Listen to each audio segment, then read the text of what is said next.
Hello there, everyone. The title says it all. I'm chatting with Steve Shives, Kristi Winters, and Chrissy. Apologies to Chrissy for not inviting her straight away. Otherwise, I would have had some sort of funny line for her intro. But yeah, Kristi Winters, the siren of psephology, the titan of Teutonic tutelage herself. Hello there, Kristi. Hey, how you doing? And Steve Shives, the man whose existence on the internet shows that some atheists don't know the meaning of the word destruction. Hello, Kevin. Hello, everybody. Good to be here. I'm Christy, the Wonder Woman who's wondering why I didn't come up with a funny line for her. Hello. Hello. Yes, so we're talking about the Women's March. So we've got two men on to talk about that. That's good.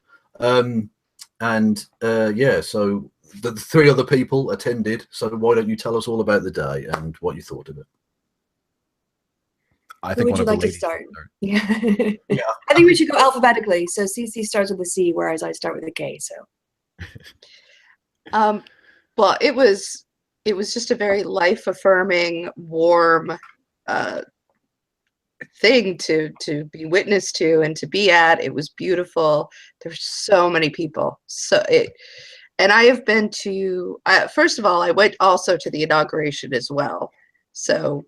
Anybody who wants to, well, I went there as protest, but even that was sort of just a useless thing. So anybody. So Cece, you were part of the 1,000 million strong crowd that were definitely there for the inauguration, yeah? If they were there, they were hiding very, very Invisibility well. cloaks. Invisibility cloaks. Well, I like some of you couldn't see against the white background because some of them were wearing bed sheets. The turnout was so sparse that in that overhead picture you can probably pick out which dot is Chris. You'll be like, hi. Yeah, probably circle her. Hey, there you are. Yeah, it was.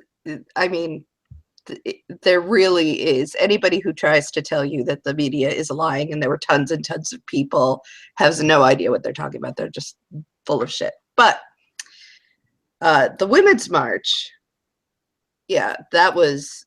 I mean, it took hours just to get into the city through the metro.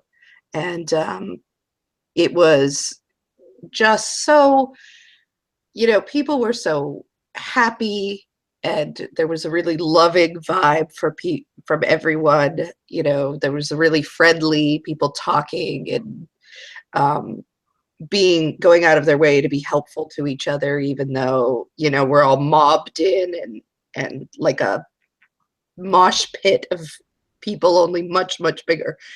So it was really, and it really, it got me to thinking a lot about some of the things that we talk about here on YouTube and how they really play out in reality. Sometimes you get so into talking about different rights of certain people or group marginalization, and you're talking about it as if it's an abstract thing, but to see all these different and diverse people in front of you coming together to sort of have one statement, it's just a very profound thing to really see that it isn't an abstract. These are real people with real passion and goals and families and because it was very family. I felt like there was a lot of multi-generational groups, clearly little kids, husbands, wives, people who are daughters, mothers, grandmothers, all together. So it was really cool. It was really a great experience. Yeah, that's the feeling I got, and I think it was summed up in the little video, one of the little video clips that Steve and Kristi put out about from the low point of having the orange fascist prick inaugurated the day before, that this was a real pick-me-up for a lot of people in America. Yeah. So yeah, Chris, unless you've got anything else to add, CC. Nope, I'm good. Okay, well, I'll allow the other two guests to speak as they spent the day together. Yeah. Well, first, I think one thing that's not been said enough is hats off to the DC police and the protest march organizers for coping and scrambling and adapting to basically double the crowds that they had anticipated. I know that a lot of people had to wait to use the metro. I know that they laid on a lot of lines, but that movement of all of the people into town seemed to be flowing, even though people had to wait. It was steady. It was constant, and people were constantly getting to where the march was being held. And then when they realized how large the march was, they were able to send us off multiple streets rather than just the one, because there were too many of us to go down the planned march route. And so that really made the day. I mean, having it so well organized, having the portaloos, having the sound systems set up, and that was all. I mean, for a march, in the moment, it was really, really good. And the entertainment, I think, went on a little too long, because people came there to march, not necessarily listen to speeches for as long as they did. But for those who wanted to stay for the full 5-hour program, they could do that. And I guess a lot of people did. Steve and I cut out after about 4 hours because they'd run an hour over, and everyone around us was kind of ready to march. But it's only so long you can stand before your feet start to go a bit numb and your knees get achy. Even, I'm sure for young people too, and I'm more middle-aged. But, reflecting on the march, the psychological effect, I think, was the most profound. It was the difference between how I felt every day since the election up until the march, and seeing all the people and the energy. And, there was a lot of joking, and there was a lot of tweaks and humor, but then there were a lot of sincere pledges. People wrote those handmade signs. They came from the people. That came from people's hearts. So when you look at those signs and you read them if you see the photos, take time to read the signs, because when we were there live, that was what hit us. I mean, at least it hit me the most, was the diversity in the messages, and yet the unity in the values and the directions. And what you didn't have was, burning people in effigy. You didn't have calls to, harm people or anything like that. So, there was a positive, nonviolent from everybody. And the thing is, we marched, a lot of us could afford to be there. And I was marching for the people that couldn't afford to be there. Where I came from the other side of the river. I came from where it's predominantly African-American neighborhoods. And there wasn't that much traffic on my side of the river going into town. And that's not to say that there weren't people going. There were lots of people going, but I didn't have to face the kind of massive rallies. And I'm wondering the extent to which, people were working on that Saturday and didn't have time to go to the rally because they've got to feed their families. So that was one of the things that kind of occurred to me, while I was at the march and afterwards. And then the other thing too is that the march itself wasn't the ending point. The march itself wasn't the goal. The march was the starting point. So we went to the march, we got the energy, we recognized that. I love that phrase that Steve used in his video, that there is unity through our diversity. And when we look around, we all realize we are aiming for the same things. We have different emphases. We have different things that we care about for our own selves, but we understand each other's issues. So I'm not a massive environmentalist, but I see my environmentalist allies and I get where they're coming from and I'm willing to support them. And the same goes for a lot of the issues that was around migrant issues and, for issues of women of color, I need to be a good ally. So for me, the march was really the start. It wasn't the end. Getting here and doing the march wasn't the end of my journey. It's the start of it. And now we have to think about how do we translate this energy and positivity into action, not only in our own lives, for contacting our representatives, but inspiring other people around us to join. Give them the infectious enthusiasm that we captured in that moment. And we need to take that home in a bottle and we need to pass it on, because other people who weren't there, they might have seen it and been inspired, but it might fade a little bit faster, or you need to share your enthusiasm with them to lift them up, because they might still be in that post-election funk. So for me, the most important thing that came out of it was a lot of the themes that Steve talked about. You're not alone, and we are not isolated. We're not the minority. If we unite and join forces and be consistent in our application of political pressure, that will ultimately make the change. Yeah, I think that's, a shout out in terms of organisation, obviously to the people in DC, but to marches across not just the country, because there was like 750,000 in LA. I mean, that's fucking huge. There were 30 in the Antarctic, for fuck's sake. 30 women marched in the Antarctic. Protest on every continent. Ice, absolutely. Well, there were 100,000 in London. You can't get that for something that's actually happening here for 100,000 people to turn out, including, of course, we had Peter Capaldi and Ian McKellen. So you had Doctor Who and Gandalf. For fuck's sake, that's pretty good. And not just that, but given that when he returns from the dead, he's Gandalf the White, so you'd assume that therefore he'd be a Trump supporter, but apparently not. Anyway, silly jokes aside, Steve, any thoughts? Yeah, I want to pick up first on something that Kristi said about how many families were there. I remember one of the great images I have of being there that I didn't mention in my video was from where Kristi and I were. We were on 7th Avenue, right in front of the Air and Space Museum, which is like my favorite place in the world. And this is like 4 times in a row I've been to DC and I haven't visited the Air and Space Museum. So next time I'm in DC, I'm visiting the Air and Space Museum. God damn it. But on the other side of 7th Avenue from the Air and Space Museum is the Hirshhorn Museum. And there's a big concrete wall that sort of rings the perimeter of the Hirshhorn Museum. And people were climbing up on that wall and sitting to sort of get above the crowd. And most of them were kids. And I imagine maybe their parents wanted them to get up there so they could have a place to sit so they wouldn't have to stand for hours and hours and hours. But it seemed like every time I glanced over there, there were more kids sitting on that wall. And that just gave me such a thrill and gave me such hope to see how many kids of, from like, probably elementary school age up through adolescence were sitting on that wall, looking at the big screen, watching the speakers, experiencing that crowd, listening to the chants, participating in the chants. And they're going to grow up and remember this for the rest of their lives. I mean, they were a part of something that was one of the largest public demonstrations in the history of this country. And I think if you add up all of the ones that took place in cities all over the world, it's probably the largest single unified demonstration ever. And that just, it made me feel so hopeful and so good to think of all those young people there watching that. And then, yeah, I mean, the vibe in the crowd was amazing. It was so positive. It was so encouraging. And the message I took from it was, we can do this.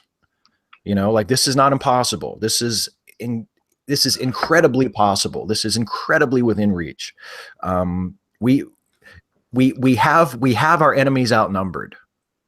The online spaces that we often engage in have a way of amplifying the toxic voices and amplifying the negative voices and making it feel like if you are a supporter of feminism, if you are a supporter of social justice and racial justice and all of these causes that are so often maligned and mischaracterized and attacked on the internet, you can feel like you're in the minority, like you're outnumbered, like it's hopeless, especially if you're an atheist and you find you notice that so many of the incredibly popular atheist and skeptic channels are of that type, are people who openly scorn feminism and progressivism and push white supremacist talking points and then deny that's what they're doing, and push rape apologetics and then deny that's what they're doing. And they get rewarded and have more and more popularity as a result of this.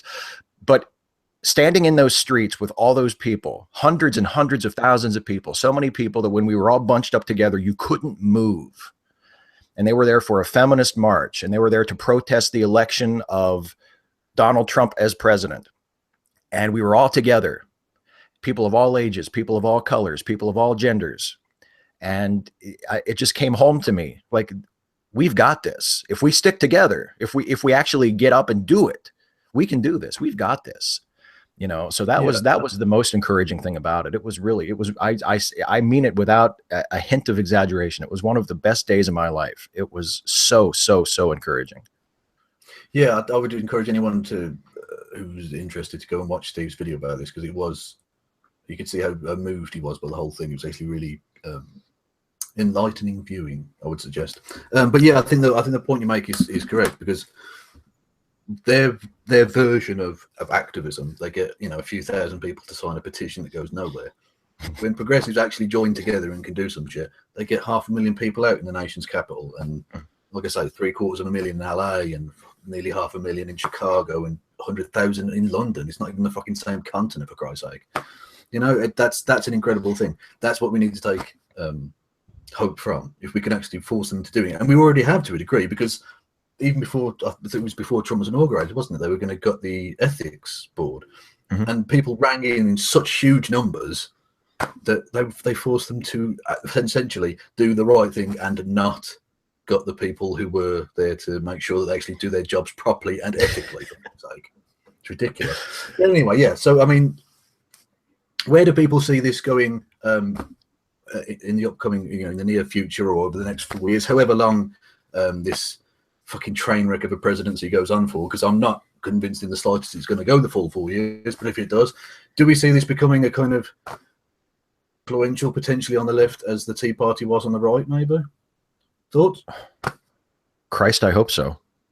I mean, if it's not, then yeah, then it's completely on us. You know what I mean? Like if I said to Kristi while we were walking, there's never been a Tea Party rally this big.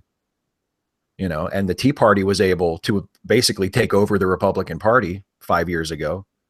And if we can't transform, you know, 4 million people worldwide into real progressive political action, then, you know, we kind of deserve what we get. I mean, I think it has to. We have to. There were a few people on stage who said, you know, it's time. We need to start pushing the Democratic Party. We need to start pushing that party and driving that party to be a progressive party, and to resist Trumpism and to be the voice of the people. And I mean, it's obvious that we can do it. You know, Saturday proves we can come together and we can do it. So we just need to do it. Yeah. From my perspective. Sorry, go ahead, on. Kevin, then I'll. All right. Well, okay, we'll just keep interrupting each other. How about that? I did. Yeah, go on. For fuck's sake, one speak. Delay. Sorry. Yeah, I can actually hear myself a little bit in your background. So I was trained as a grassroots activist when I was at university.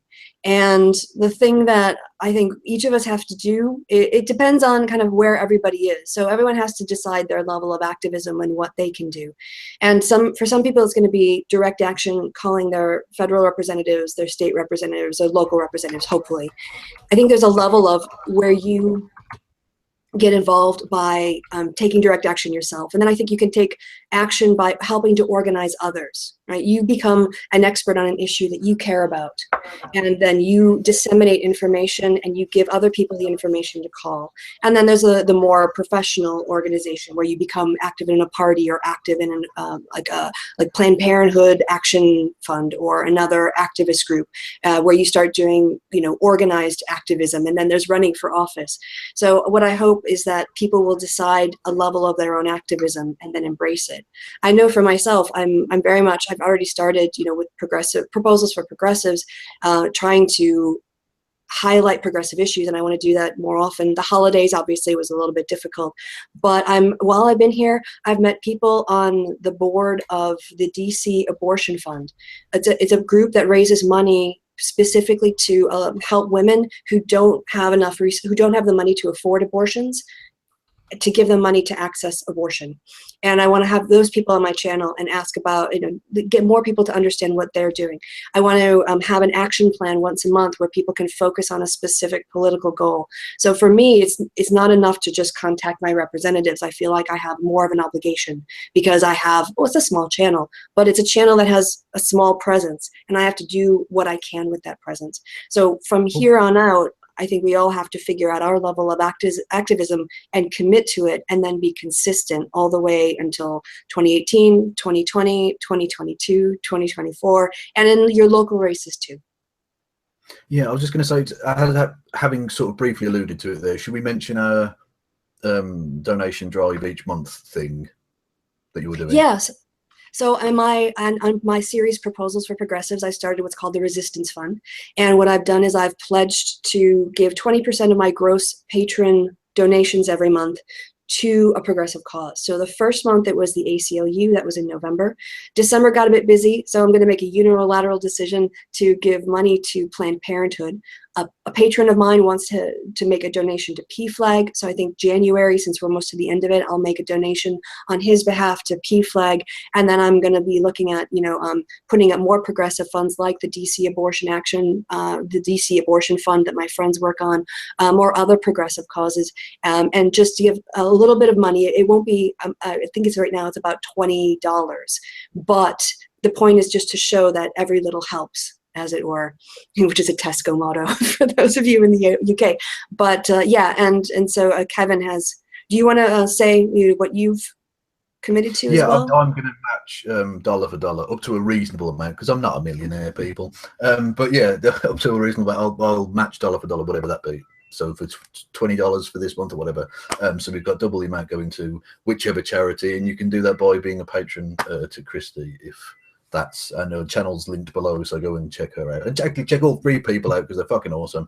Don't watch my stuff; it's rubbish by comparison. But anyway, yeah, and then you can help choose which organisations get the money. And no, we're not going to be giving money to Nazis, so don't try and flood it with that nonsense, people. Anyway, yes. So, Kristi, any thoughts on where this movement may go from here? Absolutely. I do think that there is a real energy and awareness. I heard from a lot of people that were talking about the need to sort of invest in their own communities, so that there's sort of more of a pool of talent to reach from a better system. And I had sort of jokingly said before I went down, that women should just organize all these rallies from now on, because obviously they do an awesome job at it. It's sort of the sorts of things that we're trained to do. And I do think that that is one of the key things that we have over sort of our opposition, who are sort of obsessed with the idea of individualism to a degree which is kind of, absurd to me. As if we aren't 7.5 billion people trying to share a planet. We're just like a bunch of random individuals. I was going to say, I think it's worth interjecting on those people. A point Steve made in his video, five things. Is it called 5 Stupid Things anymore? It's not, is it? No, it's just 5 things, and it's a different thing every time. Yeah, 5 things. Where he was talking about the bill that was proposed in Arizona or somewhere, where they were going to take away public funding from colleges that allow social justice courses to take place. And I didn't hear the free speech warriors going mad about that. Yeah. Who'd have thunk it? They're just totally full of shit, it seems. Anyway, sorry, yeah, go on. You were saying, sorry for interrupting. But this is something, we can be a community, and we're happy to be a community. Because communities, to me, are how we support individuals to be the best that they can be, and good individuals make a great community. So it's sort of a what is the opposite of the vicious cycle, the sort of positive cycle, whatever. Virtuous circle. Right, it's a virtuous circle that we try to do. So I feel like we have a lot of ability to sort of come together, organize together, and be strong together. And that was one of the major things that I took away. Because I do think that we feel lonely a lot of times, because we get kind of gaslighted. Even I came home to being told that there were no feminists. Nobody is a feminist anymore. Like I just left 1 million people. So thank you for anonymous Twitter guy for telling me. Kristi, you've got to bear in mind, we now live in the age of alternative facts, where you can just make up any old shite you like and call it truth. Yeah, apparently so. If it's good enough for the president, it's good enough for everyone, surely. And yet I have this problem with it. But yeah, so, and I was also told on Twitter by people, well, that didn't work. What are you guys going to do now? Like, what do you mean? I was just there. What do you mean it didn't work? Like, what did you think they were magically going to, you know, Trump was going to be lifted into heaven? Do you think that's what we were trying to do? That's crazy. You know, I mean, it worked. It created a bond, and it showed to each other, it showed to the world that we're all out here and we are a community and we do care about each other. We do care about Muslims. We do care about trans people. We do care about LGBTQ.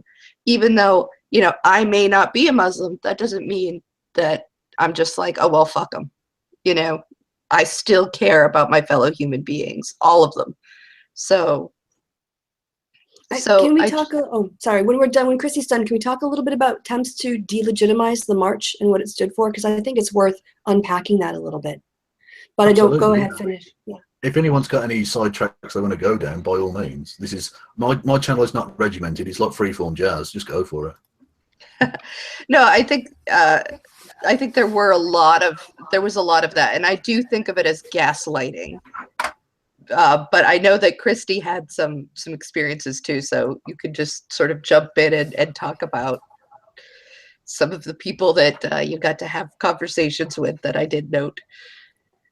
Well, I was just since, you know, coming back from the march and going on social media, it was, you know, I guess it shouldn't have been surprising, but it was perhaps depressingly predictable that people who claim that their biggest emphasis is freedom of expression and free speech would immediately try to delegitimize the free expression of all these people. So there were mocking attempts saying, oh, well, why didn't you vote? Well, the fact is that Clinton got 3 million, almost 3 million more votes than Trump did. He came in second in the popular vote.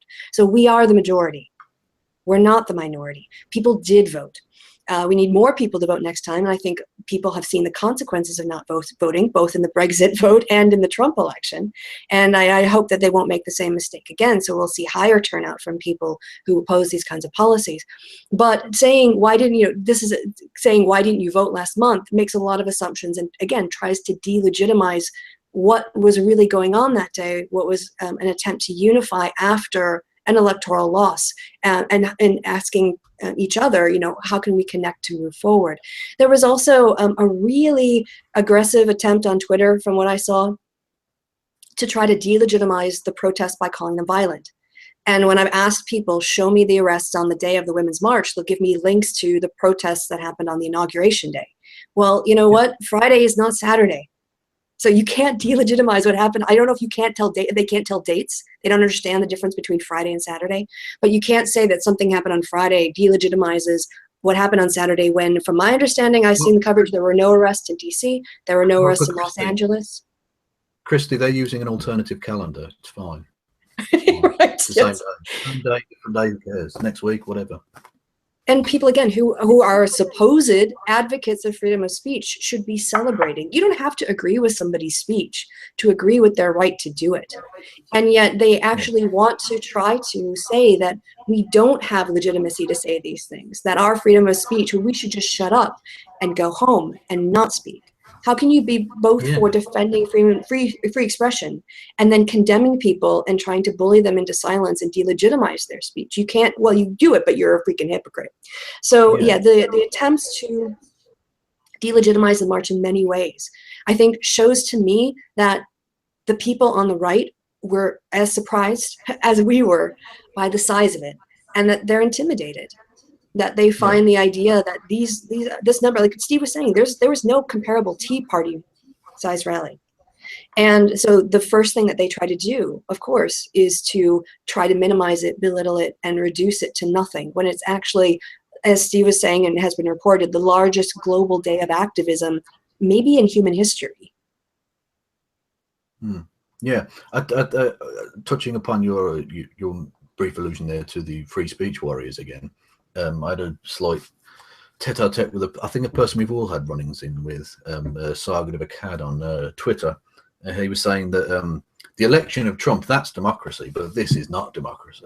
And I have to point out, your understanding of democracy is fucking laughably childish. What, it begins and ends at the ballot box? What kind of moron are you? That's how you end up with a really shit backward country. If all you do is just put your X in a box every 4 or 5 years, whatever. It's ridiculous. And it ignores the fact that the table is tilted against Democrats by Republicans. You know, there was voter suppression efforts in Wisconsin that were the margin of difference in Trump's victory. We've seen in North Carolina, Republicans redistricting to the point where, I mean, basically, I can't think of a single redistricting plan by Republicans that has not been struck down as constitutional. They are constantly attacking the concept of one person, one vote. So if you combine the fact that they gerrymander the lines in such a way, like Alabama, I think was just struck down as unconstitutional. Their attempts to maintain a Republican supermajority in order to deny proper representation. I mean, Sargon is an uneducated fool. Let's face it. He's a propagandist. He's not an informed person. He has no idea what he's talking about. He's an idiot. I've shown that in our debates. And he does no research. So he has no idea what he's talking about. Nobody should listen to him about American politics because he's a fool. So discard what he has to say. Can I just add, all British politics? And British politics, yeah. And so, he lives Sargon, here. You really ought to know something about that at least. But can I jump in too as well? Because and no, Kevin, women are not allowed to speak on my stream. No, you may not. Kevin. Also, I think you need to mute yourself a little bit because I keep hearing an echo when other people are talking. Oh, for God's sake. Some people, come on. I mean, I personally think that hearing what I have to say twice is a great thing, but but one of the very first things on the first day, and you know, the Trump administration had done, it's a little complicated. I don't want to go into the whole thing, but there was in Texas, there has been some ongoing things about voting rights and talking about how certain things are racist. You know, they are racist in effect. They are racist in just, you know, harming citizens who are people of color, who are eligible to vote, who cannot vote because of these like various restrictions and laws that they've put into place. And it's a very racist system. Now, there was sort of an argument about whether or not it was intentionally racist or just happened to be completely racist by wonderful coincidence. Who would have guessed? But in any event, so this has been going on. And one of the first, and the Justice Department has been working with the people saying, no, we want to get rid of this law because it is racist. You know, regardless of who planned it, wanted it, didn't want it, who cares? It's, you know, racist laws that keep American citizens from voting based on the color of their skin should be just shut down, right? And one of the first things that they did is they put in these sort of legal briefings to slow down that process. You know, sending little notes like, well, I know you were supposed to get together and figure this out on Monday, but we've got a new administration now and some things are going to change. So we're going to postpone it, you know? So that was one, I mean, this is a first day activity of our president. So don't tell me that this is all about democracy, you know? And I've been telling people all day, this president works for me now.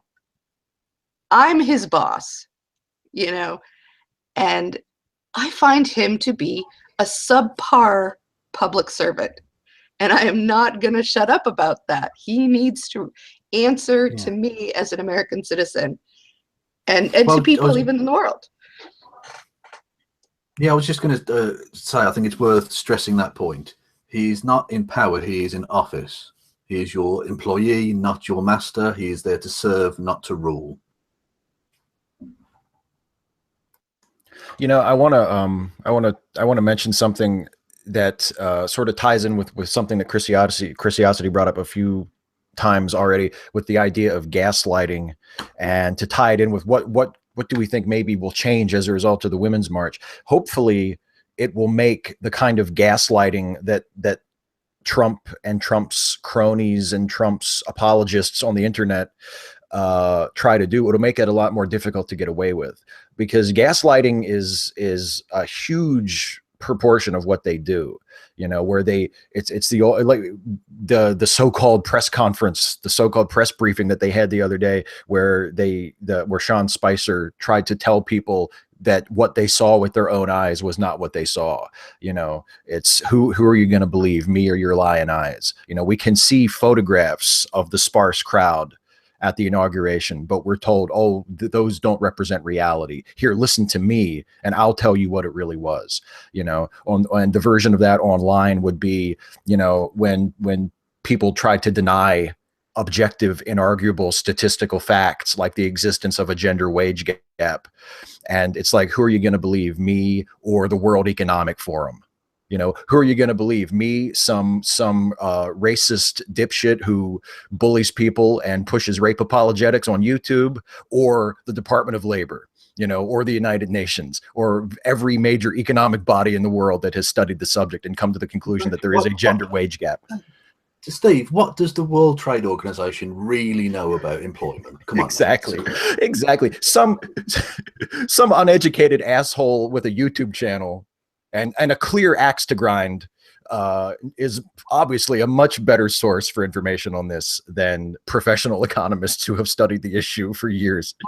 But it was written on Breitbart and InfoWars. So I mean, then I retract my statement.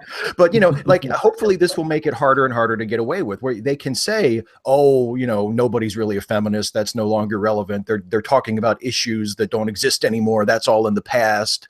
You know, they can say that, but it'll be harder and harder to convince more people, because, hey, there's 500,000 people standing in the streets of Washington, D.C. There's 750,000 people standing in the streets of Los Angeles. There's 500,000 in Chicago. There's 500,000 in New York. There's 100,000 in London. There are huge crowds in Sydney, in Nairobi, in Rio de Janeiro. Mentioned there were hundreds and hundreds of people in Fairbanks, Alaska. In Alaska. Minus 16 degrees. Fucking hell. What, I mean, that's madness. You have to be a real prick to get people to go out in minus 16 degrees. Fucking hell. So and in addition to that, there's also what we already had, which is the popular vote total, which proves that at least in the case of Trump, he does not represent a majority. He does not represent the wishes and the beliefs of most people. He's the most unpopular incoming president since we started polling for that kind of thing. And it's just this stock and trade of theirs, which is to just flat out deny reality and to tell you that things are false, which you can prove are true, is just going to get harder and harder to get away with.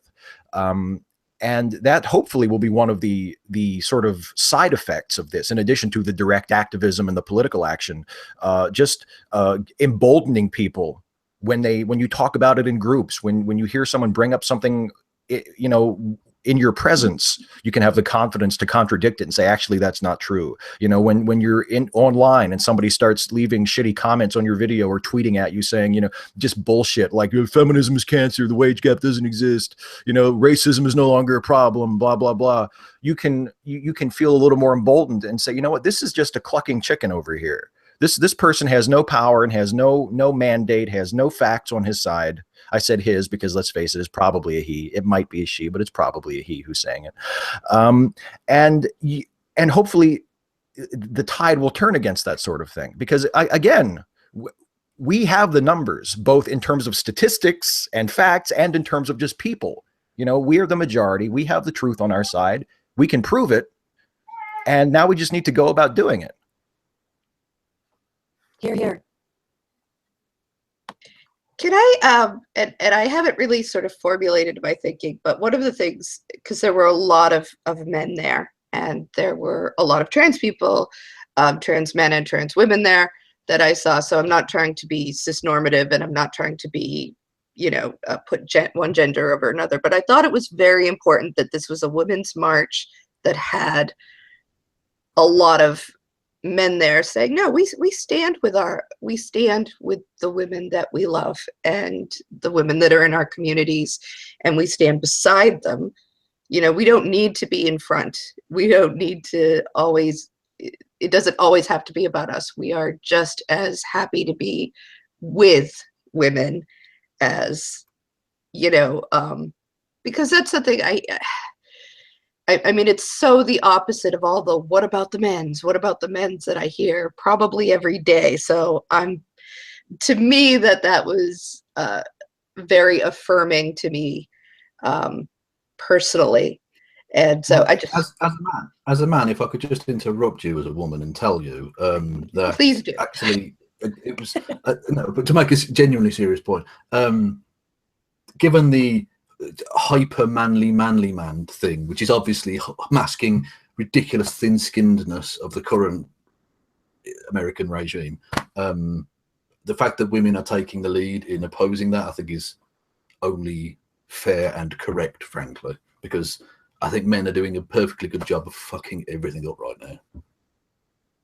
One of the posters, I actually saw the handmade version of this throughout, sort of throughout the march, was a man who would be holding a sign that just says "I'm with her" and then arrows pointing in every direction.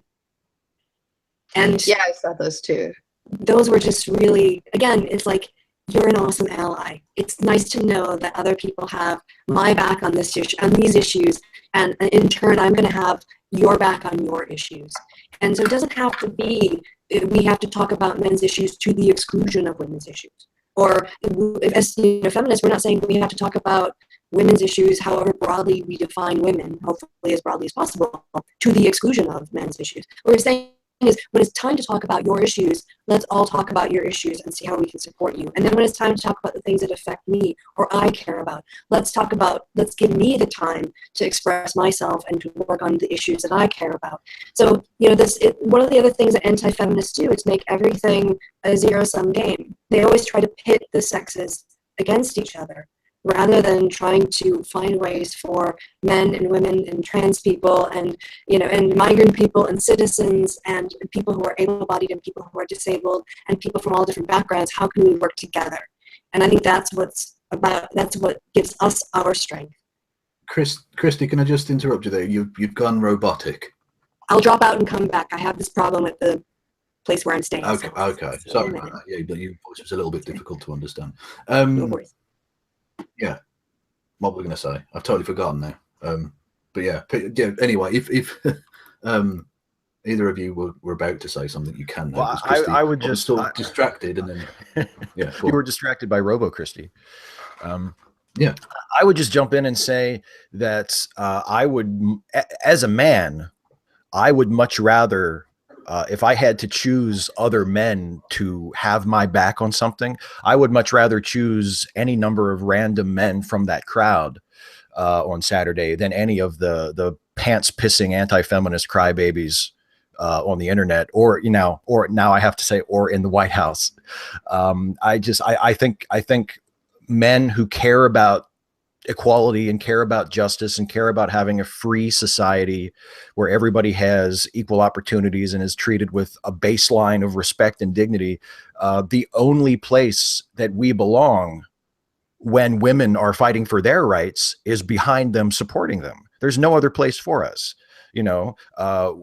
That's where we should be if we care about these issues. And it's the same thing if you want to be an ally to people of color and you're a white person. That's where you belong. You belong in that fight, supporting them, whether it directly affects you or not, because ultimately it does affect you. We all live in the same society. If there's another sign that I saw over and over and over again at the rally, which carried that beautiful quote, an injustice against one is an injustice against all. It all comes back to us eventually. If we want to have a society where everybody is free and everybody is treated with equality and dignity, then when women rise up and fight for their rights, we have to fight with them. That's the only way. And if you stand against that tells me who you are. If you're, that's why I get so amused and also simultaneously angered when people they bridle at the term anti-feminist when I talk about anti-feminist, and I talk about them in very harsh terms and very, very condemning terms. They say, oh, what's wrong with being an anti-feminist? Or they say, well, just because I'm an anti-feminist doesn't mean I'm a misogynist or doesn't mean I'm a rape apologist. Please don't ask me to speak kindly about anti-feminists, because when I say anti-feminist, I don't mean someone who is a critic of feminism, who is trying to be constructive, who is taking part in a conversation, because most of those people are actually, all of those people are feminists. Feminists argue with each other all the time. I was about to say, as the 3 or 4 feminists in this room, we've all had things to say about elements of feminism we dislike, and that we you know, the best criticisms I've ever heard of feminism has come from other feminists. It's never come from an anti in my fucking life. Yeah, and that's another gaslighting technique, trying to act like, oh, feminism is above criticism. No, asshole. But if you're going to be an anti-feminist, that is, you are going to stand against feminism in general. You're going to undermine the very things that feminism is fighting for and fighting against, and try to tell people that those aren't really problems. Then to hell with you. I don't owe you respect, and I'm not going to give you any respect. If you're an anti-feminist, as far as I'm concerned, you can go to hell. And I'm not going to be nice to you. And I'm not going to say, well, you're an anti-feminist, but I'm not going to go so far as to call you a misogynist. Or I'm you know, to hell with you. To hell with you. Yes. Well, to draw a tenuous connection between this and another topic I wanted to talk about, the normalization of extreme opinion. How do we feel about A, the punching of Nazis, and B, the apologies that people make in general for, they're called the alternative right, but let's call them what they are, neo-Nazi scum. Any thoughts, either of you?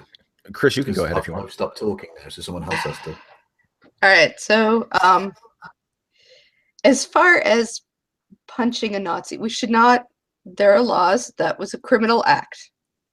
So that's all I really am going to say about that. It was against the law to do that. But as far as normalizing these horrendous ideas, these horrendous concepts, that have caused so much death, so much pain, so much suffering, so much human devastation and war and genocide, to turn around and say, oh, but we want to be heard, and we want you to just sit there and listen and talk to us about this, like as if we were discussing, you know, the price of bread. No, fuck off. It's not normal. It is not okay.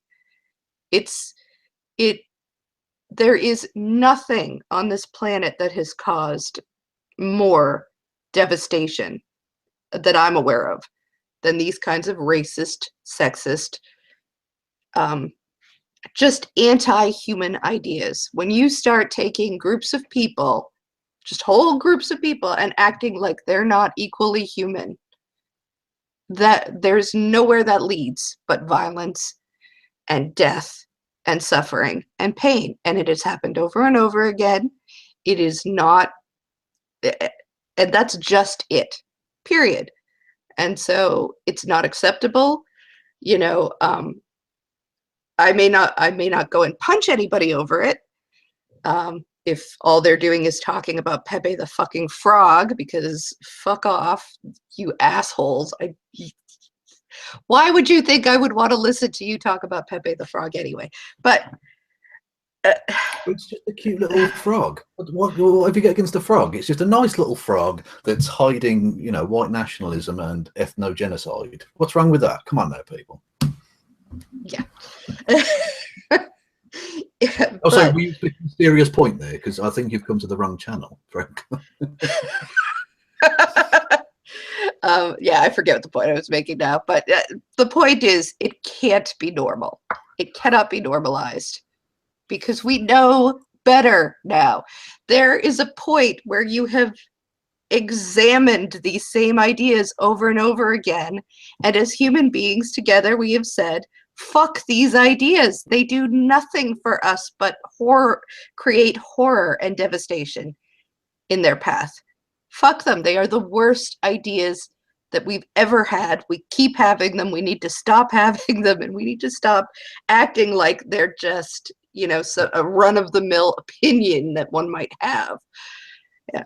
So I mean, I don't know about the worst idea, because putting pineapple on pizza, that's a pretty bad idea. You know what I mean? I'm not gonna. I'll let future historians decide which one's actually worse. But you know, Steve. You know, I just want to. I'll piggyback on what Chris just said. I mean, there is a lot of people, and including a very disappointing number of so-called skeptics, who are trying to make it like, well, you can't just go around punching people because you disagree with them.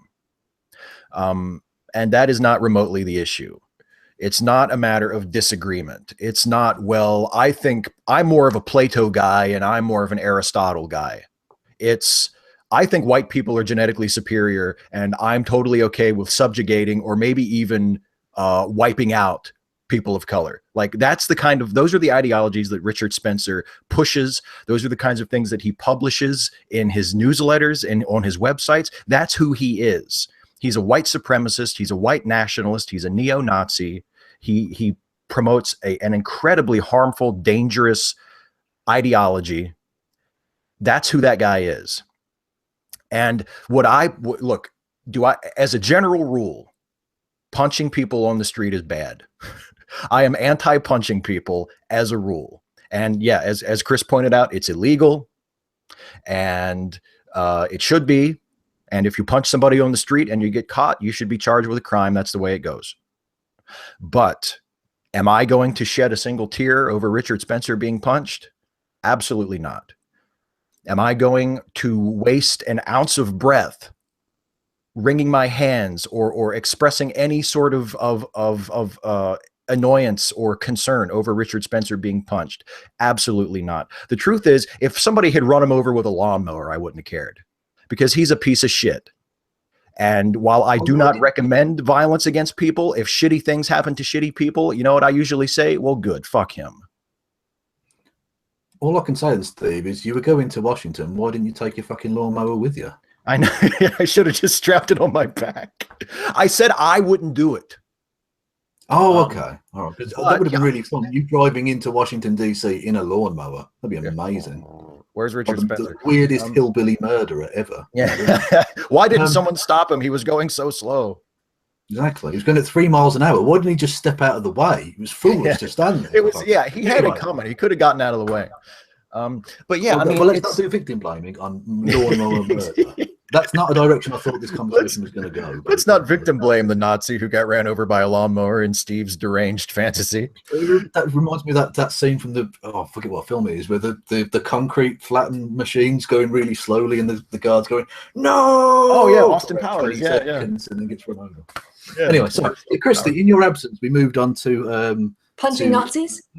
Well, you can call it punching Nazis, but it seems that we live in a world where the neo-Nazis call themselves the alternative right, where the Trump's lies are called alternative facts. Let's just call it an alternative high five that Richard Spencer got. Well, I think I'd probably echo the sentiments of other people here. There's a two-step process in these events. So there is my moral position on violence when it comes to politics, and whether that's, punching a fascist or, there's a famous, for those of you who study British politics, there's a famous back and forth where when Labour was running for election, a protester threw an egg at an MP, John Prescott, and he paused for a second. The Deputy Prime Minister, no less. Right. Was he Deputy Prime Minister at the time it happened? It was indeed, yes. The 2001 election. So it would have been, for the last 4 or 5 years. Sorry, go on, yeah. And his reaction was to just plow into the crowd and punch the guy in the face. So, one could say that was self-defense. But so there's a two-step process here. One is the act of violence, and two is an act of empathy. Right? So I have no problem morally and legally saying that I don't condone violence, because a cycle of violence will not help, and it won't promote your causes, and it won't win people over to your side. Am I required then to extend my empathy to people who spout hate and who basically do verbally, physical, sort of assaulting people verbally and incite others to perhaps engage in violent acts? No, I have no moral obligation. I have a moral obligation to stand up to violence, or to oppose violence as a form of political, as a political solution, right? Because I wouldn't want that done to me. But, you know, I have no doubt that if someone made a video where I got punched in the face, there was not a single anti-feminist on YouTube who would not be laughing their ass off and extending me no empathy whatsoever. So I have no moral obligation to defend, to empathize with that person. And to cry for him, as Steve said, or to make an hour-long video on that one issue. You know what? Because they haven't earned my empathy. And I would have more empathy for a stranger that I didn't know their views than someone who has gone out and made themselves the face of racism and fascism. Understand, if there's something I could just throw in, understand how violent fascism is. It is inherently violent. So we're not talking about, there's a degree to which we are actually talking about self-defense here. A fascist idea, not Kevin, can you mute will yourself kill again? you. Hello, Rory. Kitty, kitty, kitty. Sorry. Yeah, I can.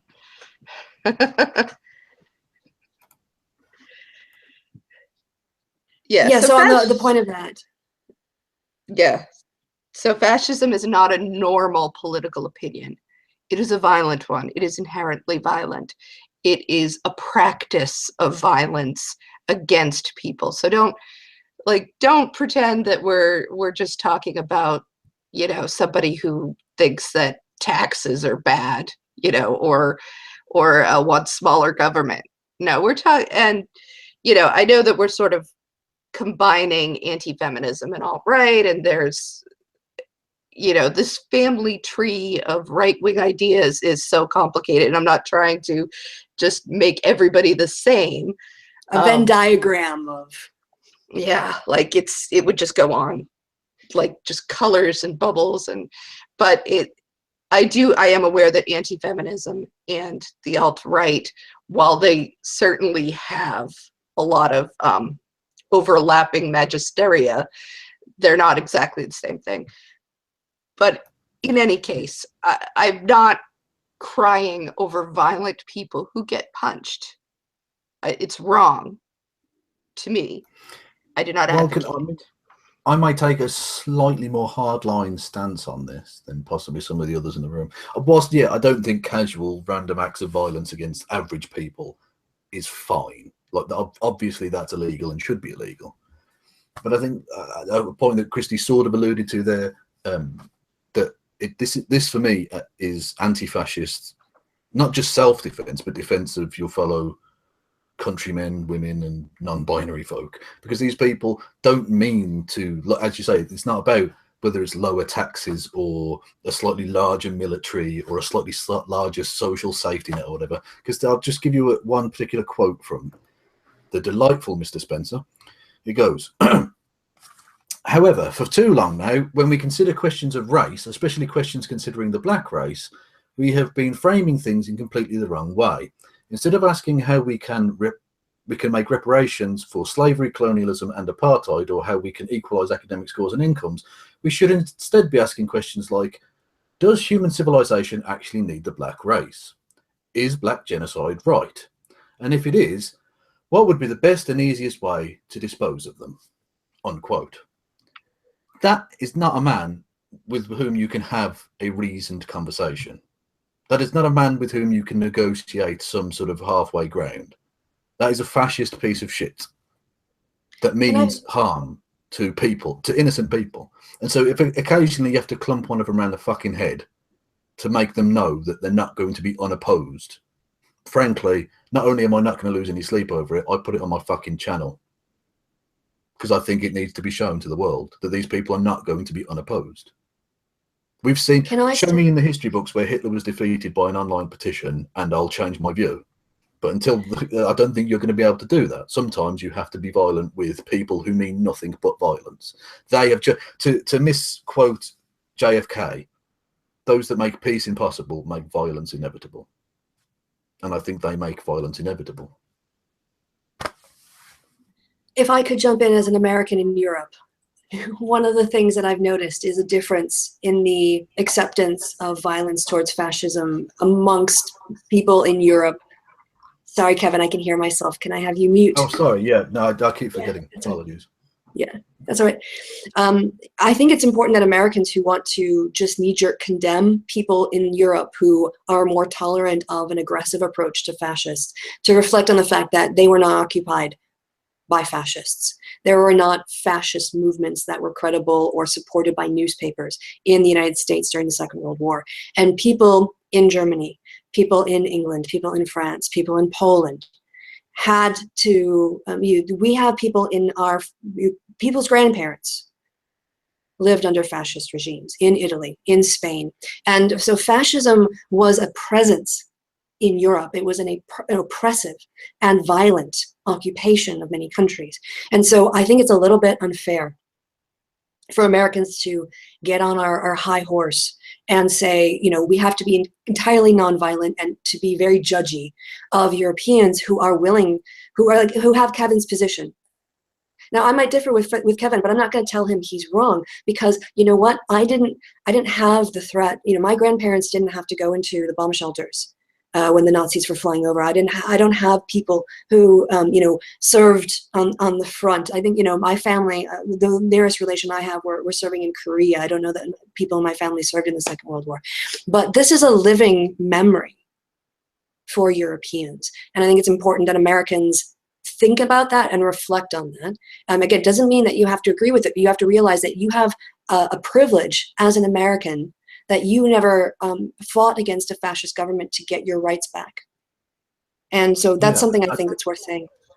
And you don't even necessarily have to go back even to grandparents or great-grandparents for that. My father grew up in Birmingham in England, and they had a thing called bomb pegs, which is basically cities, entire cities basically were flattened, or entire sections of cities were flattened by the Luftwaffe. And they essentially flattened it out and made it into rubble wasteland. And they were called bomb pegs, and you'd have kids playing football on it and stuff. And it was literally people's houses that had been knocked down because they'd been bombed to death. And that was even into the 60s and even early 70s before those places were rebuilt. And even within my lifetime, our city centre is all virtually brand new buildings, like 1960s built buildings, other than the ones that were built in the last 10 years. They've had something of renovation. And that was because the city centre, because we had lots of industry, was bombed to fuck. There's virtually not a building standing that wasn't bombed during the war. And so that's where fascism leads you. And I perfectly well understand, and I would reciprocate your understanding as an American towards the European perspective. I would reciprocate that in return and say, yeah, I think anti-violence is a perfectly legitimate thing. I'm not a pacifist myself, but if anyone is a pacifist out there, I've got no problem with you. I think that's a perfectly ethical situation, stance to take. I just don't think it's practical given some of the things we've learned from history. Well, and you know, I feel like, again, we have to draw a distinction between, and Kristi touched on this earlier, between advocating for violence and not giving a shit if horrible people have horrible things happen to them. Like I would not encourage people, just me personally, I would not encourage people to go out into the streets and start punching Nazis. Punching people is illegal, and it should be. But at the same time, if I open my newspaper and I read Nazi got punched last night, I'm going to say, oh, good. You know, that's what I'm going to say, because fuck him. If I read the newspaper next week and the story is, oh, Richard Spencer is afraid to leave his house because every time he steps out his front door, somebody punches him, I'm going to say, good. Fuck him. He's not innocent. Yeah, he's not just some. Yeah. Sorry, no, I'm just going to say that's actually a good point, because he's already come out with a statement saying he's unsure of his safety in public now. Good. He should be. Yeah, exactly. These people should know that they're not just going to be able to spout this shit unopposed. He's not. Yeah, he's. And I get, again, to follow up on what Kristi said. You know, if you tell me just that some random person got punched in the street when they were standing there talking to a reporter, and it's just an average generic person, I'll say, oh, that's too bad. Because in general, I'm against that sort of thing. If you tell me that a neo-Nazi got punched, I'm going to say, oh, good. Because that's the way it works. If something shitty happens to a shitty person, I'm not going to pretend that they're not a shitty person and say, oh, that's too bad. It's so sad that happened. I'm going to say, good. Something shitty happened to a shitty person. And I also want to point out, we're not just talking about violent opposition. The whole notion that we should just be arguing people out of their fascism or their white supremacy or their white nationalism, but we should just be having conversations about this, and that's the way we defeat them. People, I guess, have forgotten the Ku Klux Klan in the United States was not crushed by people arguing Klansmen out of their white supremacy. It was crushed because the Southern Poverty Law Center sued the largest Klan organization and took everything they had. That's what smashed the Klan. And that wasn't violent. And it's good that it wasn't violent, but it was opposition. It wasn't just, let's sit down at a table and discuss our differences. It was, these people are doing something awful and violent and destructive to our society, and we're going to use the tools at our disposal to deprive them of their ability to operate. And there is absolutely nothing wrong with that. In fact, it is necessary. If someone is pushing a violent ideology that says that people of color are less deserving of rights, are less deserving of life than white people, then that group and the people that spout that ideology have forfeited their right to be treated with respect in a civilized society. You know, Karl Popper said, he described it as the paradox of tolerance.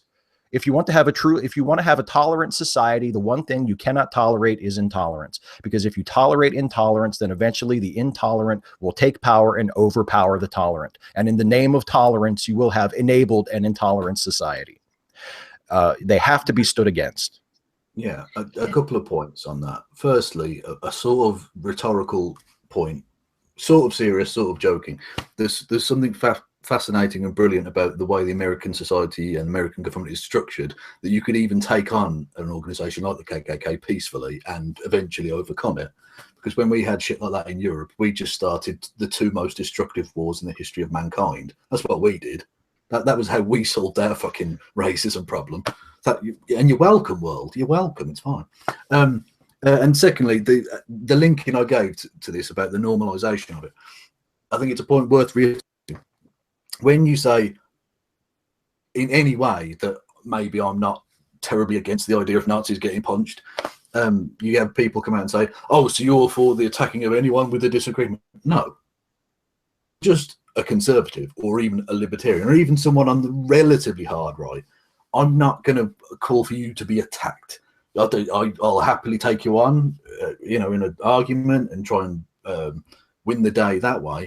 But if you don't mean me harm and you don't mean people harm in general, then I don't call for you to be harmed. But if you call for people, like I take you back to the Spencer's quote about is black genocide right?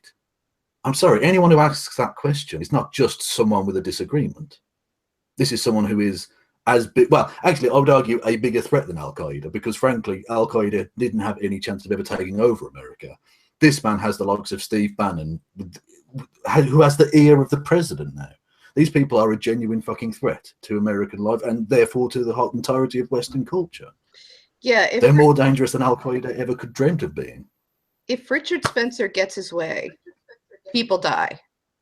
That's it. Children will be harmed and killed, and people will be deprived of their rights if he gets his way. And if it starts to get to that point, then I think violence is, if that's what's open to you, that's the door you have to take. So when I say let's not take that door, it's only because I think that there are other doors available. But there comes to be a certain point where if that's what it's going to take to stop a man like this with ideas like this that could cause real harm, then that's what you would have to do. Morally, ethically, I don't see any other option. And can I also just jump in about this, the tactics of the alt-right or the alternative right, whatever, the new right, because there's some internal divisions that there's a Business Insider article just published, very interesting. But I received yesterday, it's from a Barron fan, who said to me that if I don't go on air and say X, they're going to punch a feminist in the face. They're like basically blackmailing me, threatening violence on another person, a stranger, in order to leverage my fear or compassion protecting somebody from violence to say something on my channel. That is just, to me, beyond the pale. I mean, this, so it's really difficult, to have empathy, again, for the Richard Spencer types and those people who support him and defend him, when I'm seeing them blackmailing me in my comment section with violence if I don't speak the things that they want me to say. Yeah, what the fuck is going on? Yeah, sorry, Kristi, you've gone crackly robotic again. Apologies. I think we got the general point you were making though about that, yeah. And I would stretch it further to say that these people, the difference between them, and I don't give a fuck for the accusations of Godwin's law. Godwin can go fuck himself. The difference between these people and the Nazis is the Nazis had the opportunity to enact the very same policies that these people dream of enacting, and indeed openly talk of enacting in some cases. If Richard Spencer was serious about not being a Nazi, when he saw people giving the Nazi salute at his conference, would he have not said something? Would he have not come out and said, "Don't Sieg Heil, what are you doing Sieg Heil for? What the fuck? We're not Nazis." So actually, he's just saying, basically, we are Nazis.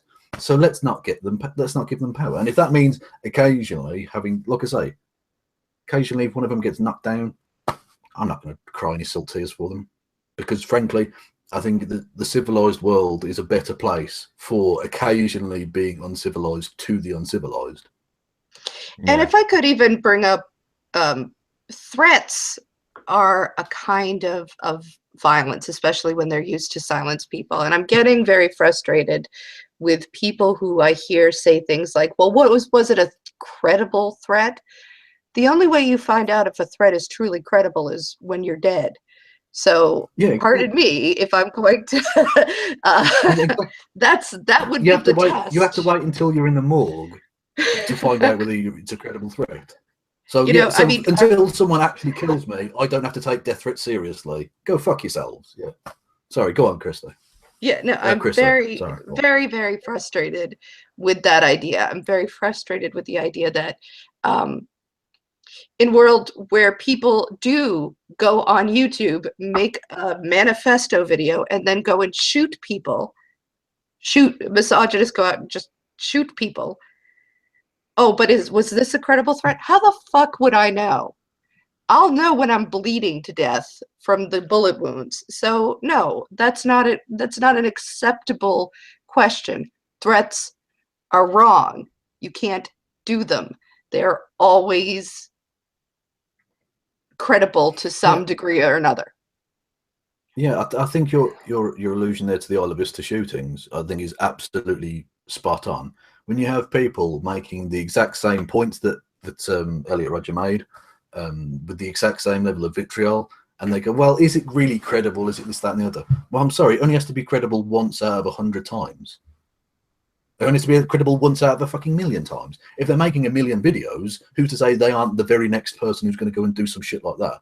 How about to misappropriate and actually use it correctly in a way that matters, to drain the swamp of hatred there? Why are we just going along as if this is normal behavior or this is acceptable fucking behavior under the guise of, oh, well, we've got a friendly little frog character at the front. Oh, memes are funny, aren't they? No, you're the same hateful pricks you always were.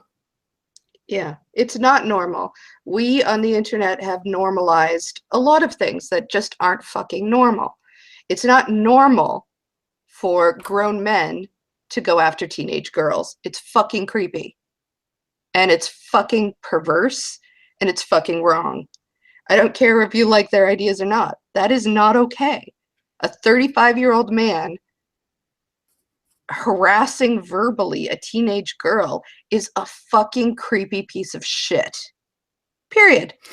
Well, not just that, but even if it's not the youth of the individual, but say, a popular anti-feminist YouTuber saying to a member of the British Parliament, "I wouldn't even rape you."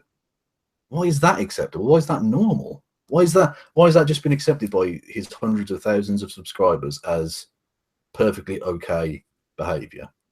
That's fucking madness. Well, there's another point to this too, that that I've brought up, I think once or twice in videos before, and I know I've discussed it with people in private conversations. I think a lot of people on what I guess we could call the other side of this, the sort of anti-feminist, anti-social justice, pro-Nazi, which I think we have to say now, pro-Nazi side, or at least a Nazi water-carrying, Nazi apologist side. The people who are just so broke up about seeing a Nazi get punched. If they're not Nazis, they do seem awfully fond of being friendly with them. Yes, not a neo-Nazi, but an incredible simulation. Yeah. And I think with a lot of them, both the ones who actually have YouTube channels with large audiences and the ones who are followers of those, there's a vibe among a lot of them that this is all just like a game. They're just doing this for fun. And when they push these toxic viewpoints to their audiences, it's just for fun. They're just doing it for the views. They're just doing it, you know, it's just a game, and their followers pick this up. And I think a lot of them don't seem to understand that I genuinely don't like them. You know what I mean? Like when they attack my friends, when they attack my family, when they attack the basis of the society that I live in, and then they act like, oh, what's your problem? We just wanted, why won't you debate with us? Why won't you have a conversation with us? I think you're garbage. I think you're garbage. If I saw you in the street, I would turn around and walk away from you. I would not engage you in conversation. Your opinion is irrelevant to me. I don't respect you. I don't owe you a second of my time. You're a piece of fucking garbage. And I mean that from the bottom of my heart. And it's not just because we disagree. It's not just because I like the Orioles and you like the Red Sox. All right. I actually kind of like the Red Sox too. But that's not the nature of our problem. I knew I liked you. I knew I liked you for some reason. I was so happy in 2004. But no, it's not that. It's not just, well, you just can't handle disagreement. If you push racism, if you push misogyny, if you push rape apology, if you push religious bigotry, if you vilify refugees, if you denigrate people with disabilities, if you denigrate trans people and gay people, if that's what you do for a living, especially, then to hell with you. It's not about disagreement. It's about you pushing harmful, toxic, in some cases violent bullshit to people and then expecting to be respected by people who don't buy your bullshit. And if that's the demand you are making, my answer to you is fuck you, go to hell. You're not my friend, you're my enemy. And if you don't think I'm your enemy, you should. Because that's what I mean to be. I'm not interested in being your debate partner. I'm not interested in having a conversation with you. You're pushing toxic bullshit. If you want to argue about, you know, what economic policy is best, sure, let's have that argument.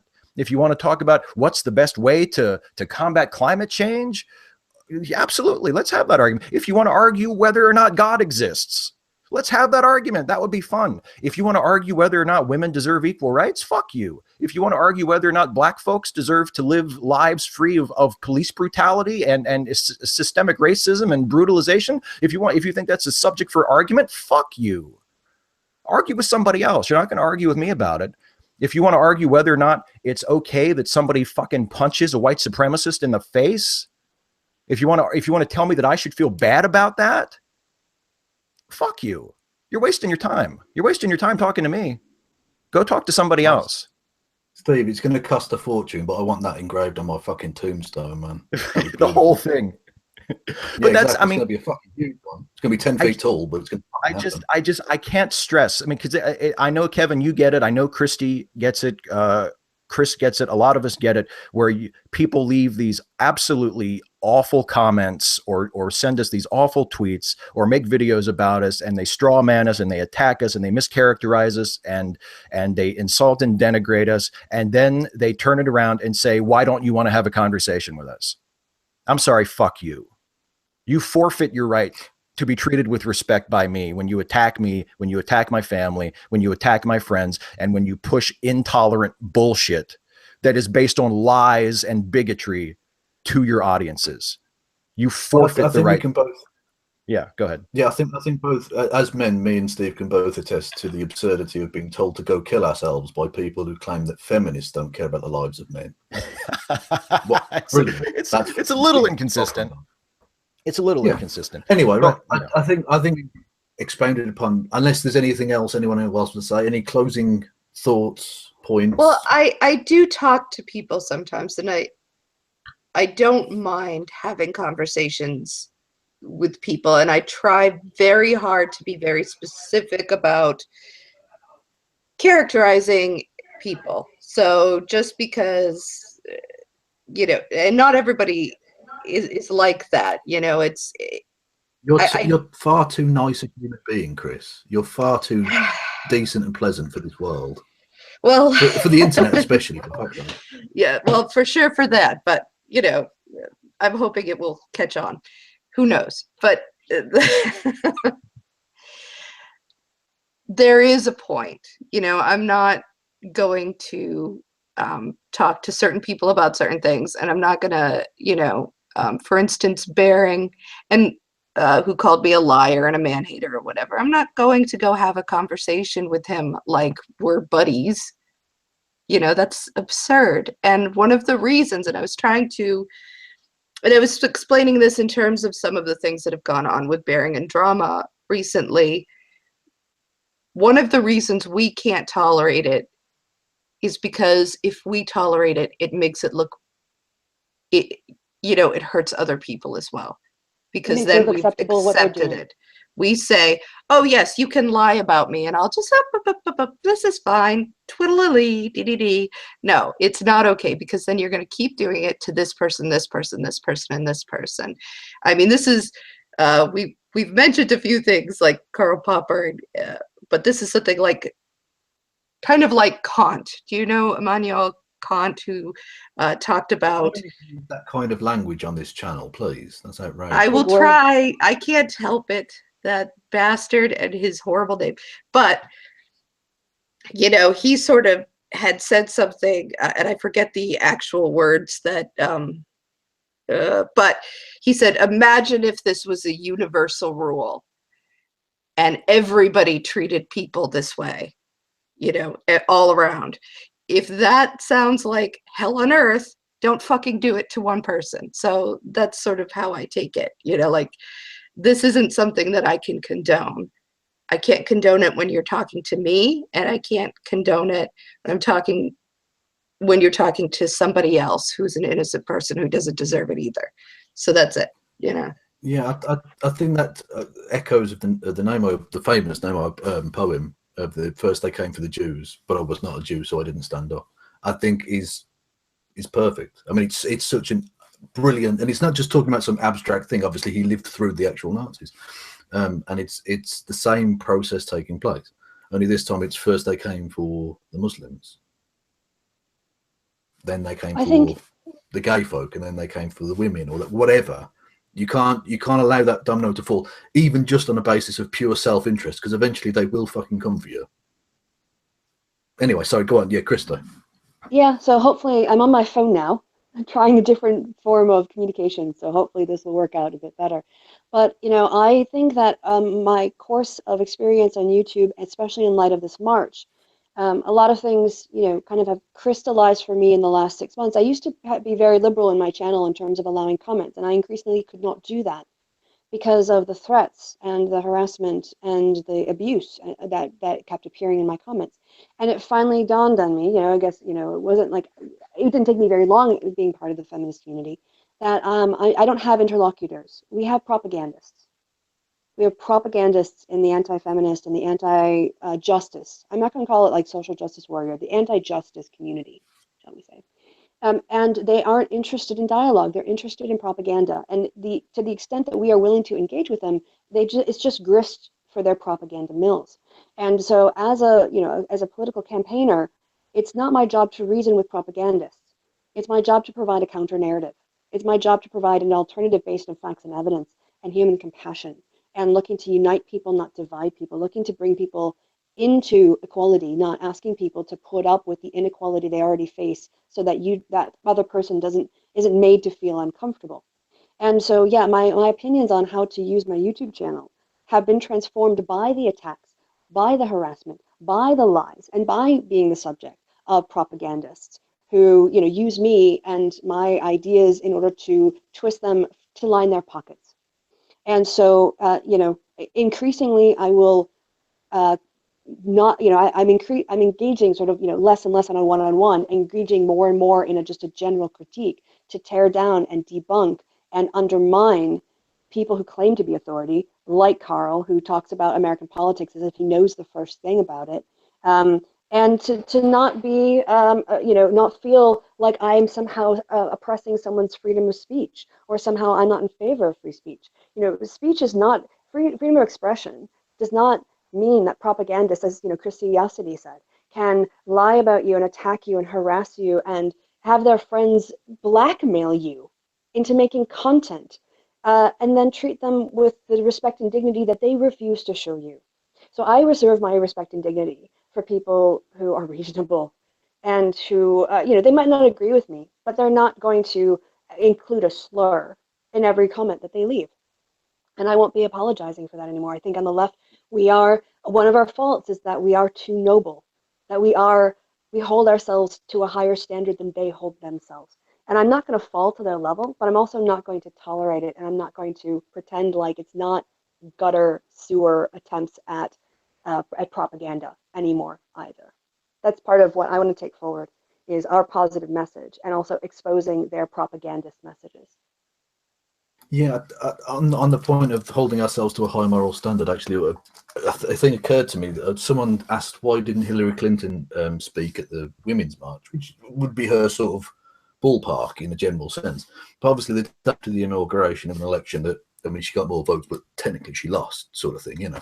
I think it would be wrong and unseemly of her to campaign against the guy who's just taken office in that election. And a point occurred to me that actually, had it been the other way, especially given the fact that the other way would have been Donald Trump winning the popular vote but losing the Electoral College, you'd have never heard the last of it. His Twitter would have fucking exploded. But we hold ourselves to a high moral standard. So she attended as a former First Lady with Bill Clinton, obviously a former First President inauguration, as one should do in that situation, and did so with aplomb, even though I wouldn't have blamed her going up and just slugging the guy because he's a piece of shit. You know that when called her she went up on stage, and called her the biggest criminal ever to run for the office. They started chanting "Lock her up." They started chanting "Lock her up" at the swearing-in when she went on stage. That's how. Well, are we surprised? I mean, the people that he attracts are fucking filth. And I'm not saying all the tens of millions that voted for him are. A lot of people are just sort of Republican voters or whatever. But the hardcore Trump fans are just human detritus. I mean, they really are turds. I don't wish to be dehumanizing in too broad a sense, but I mean, they're garbage. All they have to do is change their minds. This is the difference. You know, they see someone of African descent, and they see someone who is because of their skin color worth less than they are. Now, the reason I think that they're, you know, scum and I don't have empathy for them, it's not because of who they are in their essence, because I don't believe in essentialism. It's because they hold absolutely vile views that they choose to hold. And all they would have to do to get my respect back is to change their tactics, change their views, change their ways, and to just be a decent human being instead of a propagandist or an outright racist and fascist. So this isn't about some essential part of themselves that they can't change, a disability, their sex, their gender identity, anything like that. It's their opinions, but those are completely voluntary. They can question those at any time, you know. Sorry to interrupt, Kevin. Oh, yeah, go on, Kristi, go on. No. I just had a little bit of a rant there, so thanks for letting me get that out. Oh, sorry. I thought someone was it Kristi that was trying to interrupt? And then, you know, I turn this on ourselves too, as well. You know, don't tell me that turf is a slur. It's not. It's a description, and if it's an accurate one, then, you know, then you are not. Then that's the word I'm going to use for you, because that is the idea that you hold to. That is the tactics that you employ, and it's not acceptable. It's not acceptable to me, and it's not acceptable to the ideals I hold or to the values I hold. If you don't like it, tough cookies. I don't know. I mean, what am I going to tell you? You should, but I don't like it that you don't accept. I mean, to me, who the fuck do you think you are telling a woman that she's not a woman because she doesn't have the plumbing that you think that she needs to have. If being a woman is just about plumbing, there's no point. There's nothing that it is anyway. It's just nothing. Yeah, well, I think someone summed it up nicely in a meme of all things about the TERFs. Their idea of feminism is fighting against rigid gender roles by enforcing rigid gender roles. But unless you've got a vagina, you're not worthy in some sense. Or like it's and again, it's sort of almost, it goes down the same line of thinking as the white supremacists, of an arbitrary factor of the way you were born dictates everything about you, which is bullshit, obviously. And this is something to tie into the march. Yeah. As regards the march, it's not just, I mean, yes, our main focus is Trump's administration, the Republicans, but because, again, of our commitments to intersectionality and our respect for diversity, we, should be promoting justice for all in equal access to education and opportunities and jobs without facing discrimination. And if that means that, people who stand next to us also, we need to talk to them too if they're expressing views that are bigoted, engage in those conversations. So it's a 360 activism. It's obviously focused most on the people who have political power because they have the power to harm people's lives. There could be, if people lose their health care or they're forced into high-risk pools where they can't afford their health insurance again after being on the American Affordable Care Act, or Obamacare, and they suffer permanent health damage or they die, literally, these policies are life and death. So obviously that's where a lot of our attention is. But we all have to continue to question, our assumptions, our patriarchal norms, and to question whether or not we're really working to the most just society we can live in or not. Yeah, and not just that, but the appointment of judges that are going to potentially overturn Roe v. Wade as well. I mean, just really, really basic shit that should be a battle that's dead. It's a legal medical procedure, and yet, yeah. Well, yeah, exactly. It's not going to stop any abortions happening. It's just going to stop safe abortions from happening. That was a poster. But yeah, I've made a decision also, by the way, Pete. I should have mentioned this at the beginning, because basically, if you're watching to the end here, there's probably about 4 fucking people that'll make it this far. But I'm going to be doing every week for the next 4 years, or however long this train crash of a presidency goes on. I'm going to be doing a weekly. I'm going to call it the Trump dump, because I think that sums up exactly what I think of the man. Every Friday, because that will be the weekly anniversary of his inauguration. I'm going to be doing essentially a This Week in Orange type roundup thing, which will be fun and horrific, because it means I'll have to actually keep up with the news every week. And Kristi has rather graciously said that she will collab with me on some of those, and possibly take over on weeks where maybe I'm ill, or if I die, possibly, who knows. I got you back. Yes, so there's that. So thank you for that. Steve, any final thoughts, and then I'll say goodbye to the people. Well, I just want to say, I mean, Kevin, you've survived doing the Descent of Man-osphere for all these years, so I think you can handle having to dive into Trump every week. This is what you've trained for. True, but I could always just look back and say, oh, well, these people don't matter. Whereas this bloke, unfortunately, does fucking matter. And that's really scary. It's like having Milo Yiannopoulos making national policy, which is terrifying. Yeah, that's a good point. There's a distinction there.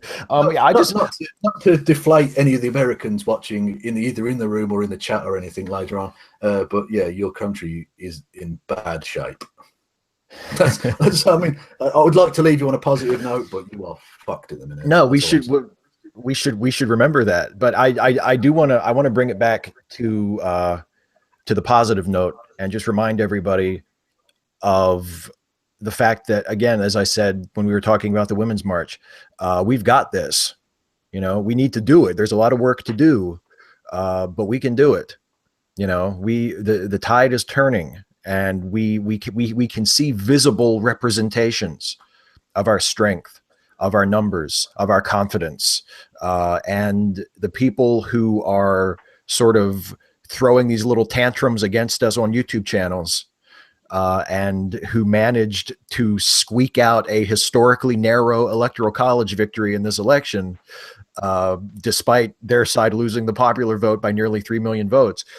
They are fighting on the wrong side, and they are fighting against the turning tide of history. And all we need to do is remember that and do what we know we have to do. Get involved politically, call our representatives, donate to organizations, organize, speak out with the platforms we have, you know, be a voice to people in person in our social circles. You know, we can do this. We've got this. It's going to be a long road, but it's doable. And that's the note that I would like to leave us on today, is that, yes, we've talked about a lot of just toxic, awful bullshit in the second half of this conversation, and it needs to be talked about. But we also need to remember that we have got this. We can do this, and we need to go and get about doing it. Exactly. I think that is a very positive note to end on, and also to remember that, again, these people are not your dictators; they are your employees. If you put enough pressure on them, they have to bend to your will. And as you say, it's not just talking to politicians, but a national dialogue means just that, a national dialogue. Just talking to people in your street, your next door neighbour, the guy in the fucking local convenience store, wherever, that's all a part of this. That's a huge part of this. That's how, I mean, we can't all be Nelson Mandela, but together we can, if that makes sense. So yeah, go on. Yeah. Just want to recommend that people go and watch some of the speeches. If you look on YouTube, there are some of the speeches at from the Women's March on YouTube. And now where Steve and I were standing, sadly there was some audio problems, so I wasn't able to hear all of the speakers clearly. But one of the persons that I did hear, probably 75% of his actual talk, was Michael Moore.